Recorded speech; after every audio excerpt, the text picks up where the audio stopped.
சுங்கைபசி நெடுஞ்சாலையில் அலட்சியமாகவும் ஆபத்தான முறையிலும் வாகனம் ஓட்டி சமூக ஊடகங்களில் தீவிரமாக பகிரப்பட்ட காணொளியில் இருந்த 32 வயது மதிக்கத்தக்க நபர் காவற்படையின் விசாரணையில் உள்ளார். அந்த ஓட்டுநர் இன்று காலை 10:30 மணியளவில் கோலாலம்பூர் போக்குவரத்து காவல் நிலையத்திற்கு வந்ததாக கோலாலம்பூர் போக்குவரத்து விசாரணை அமலாக்கத்துறையின் தலைவர் உதவி ஆணையர் முகமது ஜம்சூரி முகமது இசா கூறினார். ஓட்டுநரின் கூற்றுப்படி சாலையில் இருந்த பள்ளத்தில் சிக்கியதால் டயர் பஞ்சராகிவிட்டது என்றும் அவருடைய வீடு அருகாமையில் இருந்ததால் அவர் வாகனத்தை ஓட்டி வீட்டிற்கு செல்ல முயன்றதாகவும் தெரியவந்துள்ளது.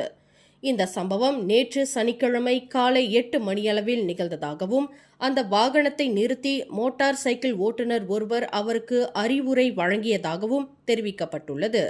இந்த வழக்கு சாலை போக்குவரத்து சட்டம் 1987 பிரிவு 42(1) கீழ் விசாரிக்கப்பட்டு வருகிறது. மேலும் செய்திகளை தெரிந்து கொள்ள கீழே இருக்கும் பெல் பட்டனை அழுத்துங்கள். உங்கள் மகிழ்ச்சியை வெளிப்படுத்த லைக் மற்றும் ஷேர் செய்யுங்கள். தொடர்ந்து திசைகளோடு இணைந்திருக்க சப்ஸ்கிரைப் செய்யுங்கள்.